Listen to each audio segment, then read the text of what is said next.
Mendengar kata sejarah tentu tidak asing lagi bagi kita. Sejarah merupakan peristiwa yang benar-benar terjadi pada masa lampau yang dimana hal itu penting untuk kita ketahui. Pada kesempatan kali ini, di sini kita akan membahas tentang sejarah kebudayaan Indonesia.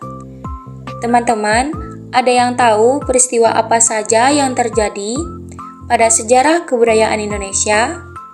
Untuk itu, mari kita simak video berikut ini.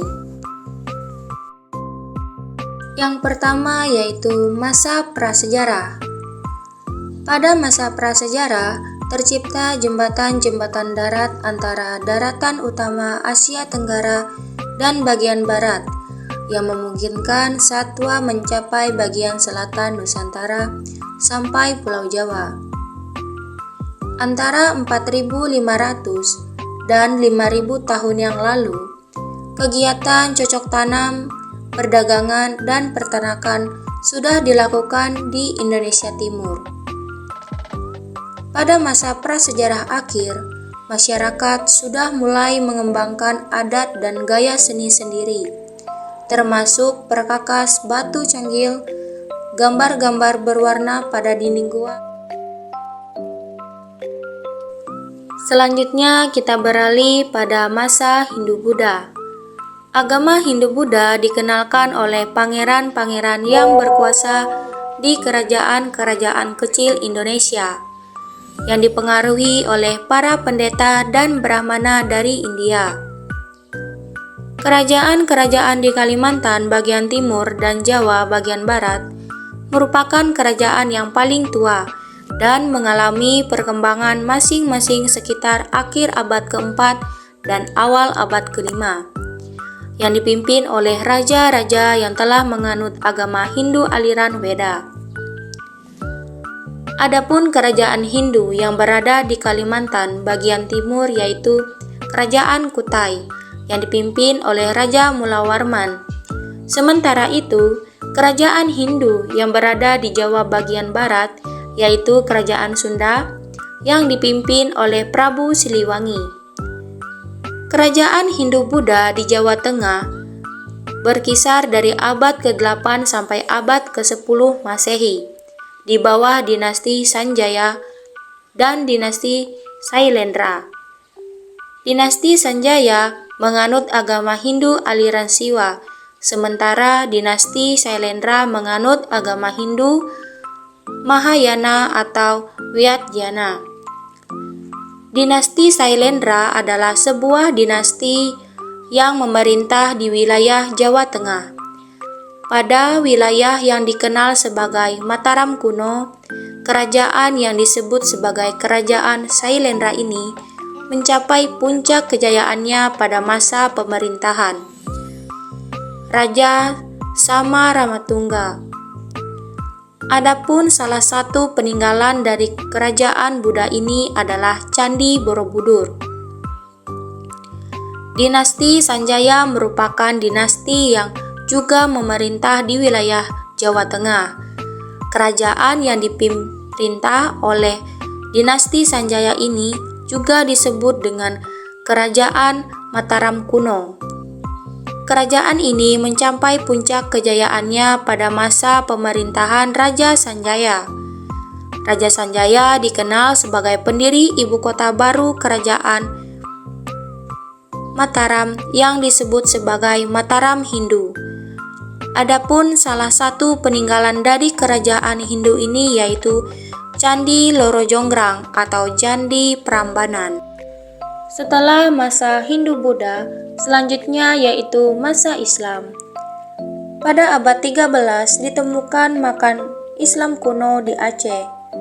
Perubahan agama para penguasa Melaka awal abad ke-15 sangat berpengaruh dalam persebaran Islam ke bandar-bandar di sepanjang jalur perdagangan ke sumber rempah di Maluku. Ketika Portugis datang, pada tahun 1509, Islam masih menjadi agama minoritas, terbatas pada masyarakat pedagang di beberapa daerah bandar niaga. Sangat sedikit bekas yang tersisa dari Istana Tua Indonesia karena dua hal, yaitu ketidakawetan bahan yang digunakan dan juga kebiasaan para raja memindahkan ibu kota. Satu-satunya sisa kediaman Sultan Agung pada tahun 1613 sampai 1645 di Kerta dekat Yogyakarta adalah beberapa dasar tiang dari bagian tengah yang dahulu merupakan sebuah pendapat besar yang meliputi hampir 1000 meter kuadrat. Kita beralih ke masa VOC. VOC didirikan oleh Belanda pada tahun 1602 sebagai perusahaan dagang monopoli yang fokus pada perdagangan rempah-rempah dan komoditas Asia. Ini memungkinkan Belanda menguasai perdagangan di wilayah tersebut dan membuka jalur perdagangan baru. Pada tahun 1621 sampai 1629 terjadi sebuah peristiwa perang Banda Besar. VOC terlibat dalam konflik tersebut dengan penduduk asli dan kompetitor lainnya di Kepulauan Banda yang kaya akan pala. Perang ini menyebabkan kekejaman dan eksploitasi terhadap penduduk lokal serta memperkuat dominasi VOC dalam perdagangan rempah-rempah. Puncak dan kemunduran VOC. Pada abad ke-18, VOC menjadi salah satu perusahaan terkaya di dunia. Namun karena korupsi internal, persaingan dengan Inggris, dan kerugian di berbagai konflik, VOC menghadapi kebangkrutan dan dinyatakan bangkrut pada tahun 1799, mengakhiri dominasinya dalam perdagangan dunia. Kita beralih ke masa pemerintahan kolonial Belanda. Pemerintahan kolonial Belanda di Indonesia terjadi sejak tahun 1800-an. Belanda mengalami masa kolonial panjang di bawah pemerintahan Belanda yang dimulai sejak tanggal 1 Januari 1800. Indonesia diserahkan kepada Belanda Republik Batav dan pegawai-pegawai VOC menjadi pegawai pemerintah Belanda. Pada tahun 1806 sampai 1815, aset-aset asli VOC di Nusantara jatuh ke tangan mahkota Belanda, serta kedudukan Perancis. Kemudian setelah kekalahan Napoleon di Waterloo, sebagian besar wilayah Nusantara kembali ke tangan Belanda. Pada tahun 1920-an, ideologi Indonesia diradikalisasi dan pemerintah kolonial Belanda mengubah kebijakannya. Sebuah rezim yang relatif toleran digantikan dengan rezim represif yang menekan semua tindakan diduga subversif. Pada tanggal 8 Maret 1942, Sekutu menyerah tanpa syarat kepada Jepang. Selanjutnya yaitu masa pendudukan Jepang. Masa pendudukan Jepang di Indonesia berlangsung selama kurang lebih 3,5 tahun lamanya, yang dimulai dari bulan Maret 1942. Banyak hal yang terjadi dan dampak yang berpengaruh hingga kini, seperti penataan pemerintahan, reorganisasi administrasi, dan indoktrinasi ideologi fasisme. Pada masa pendudukan Jepang, telah terjadi peristiwa bom atom pertama yang dijatuhkan di Hiroshima, yang menewaskan 78.000 nyawa pada tanggal 6 Agustus 1945. Lalu dilanjutkan dengan bom atom kedua yang dijatuhkan di Nagasaki pada tanggal 15 Agustus 1945. Setelah banyaknya peristiwa yang terjadi pada masa pendudukan Jepang, akhirnya masa ini berakhir pada bulan Agustus 1945, yang ditandai dengan kekalahan Jepang dari sekutu, menyebabkan berakhirnya masa pendudukan mereka di Indonesia. Jepang mengalami tekanan dari sekutu dan runtuhnya kekuasaan mereka. Selanjutnya kita beralih ke masa Revolusi Indonesia. Revolusi Nasional Indonesia berawal saat Soekarno memproklamasikan kemerdekaan Indonesia pada 17 Agustus 1945, menandai bahwa Indonesia memiliki kedaulatannya sendiri, yang diakui sama seperti negara-negara merdeka lainnya. Pada bulan November sampai Desember 1948, terjadi sebuah peristiwa yaitu Belanda memutuskan untuk melancarkan serangan militer guna menghancurkan Republik Indonesia dan memastikan kekuasaan RI masih ada melalui PDRI di Bukit Tinggi, Sumatera Barat. Meskipun Yogyakarta jatuh ke tangan Belanda selama serangan, Belanda menyampaikan klaim di kancah internasional bahwa mereka menduduki dan menguasai Indonesia kembali. Berakhirnya masa revolusi di Indonesia pada tanggal 27 Desember 1949 ketika Belanda mengakui kepemilikan Indonesia serta melalui beberapa proses perundingan antara kedua belah pihak. Pemerintahan ini berakhir pada pemerintahan Hindia Belanda dan mengakibatkan perubahan struktur sosial di Indonesia. Peristiwa ini juga ditandai dengan konferensi meja bundar yang menandakan bahwa berakhirnya masa revolusi Indonesia. Setelah masa revolusi Indonesia yaitu masa Orde Lama. Pada akhir 1950-an dan awal 1960-an, Indonesia mengalami ketegangan politik dan ekonomi yang mendalam.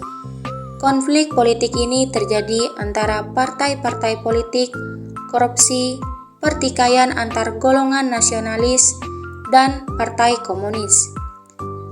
Persaingan untuk memperoleh kekuasaan politik dan ekonomi menciptakan kebencian dan ketegangan di antara kelompok-kelompok tersebut. Ketegangan semakin memuncak antara kelompok militer dan PKI.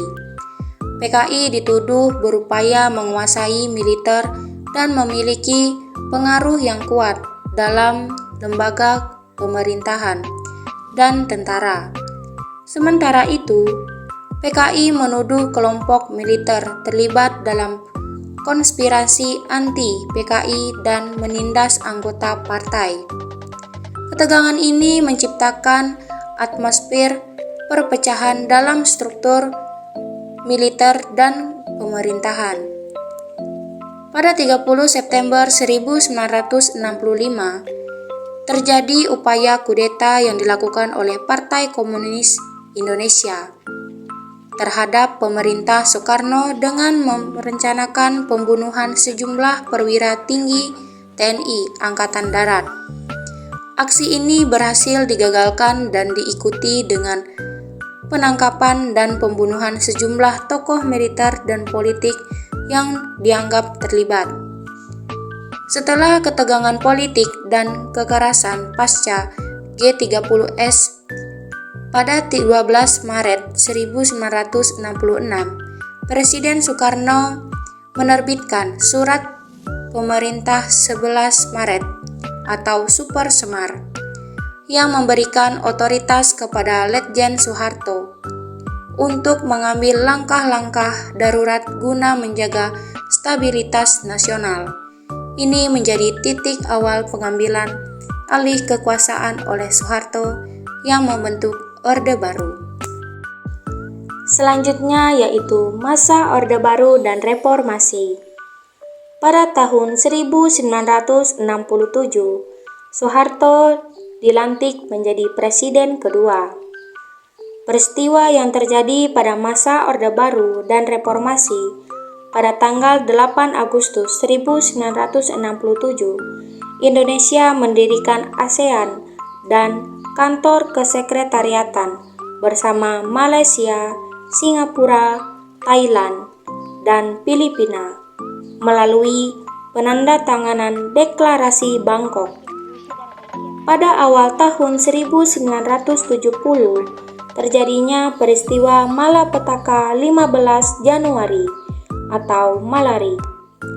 Peristiwa Malari merupakan refleksi mahasiswa dan memancarkan sosial yang terjadi saat Perdana Menteri Jepang sedang berkunjung ke Jakarta.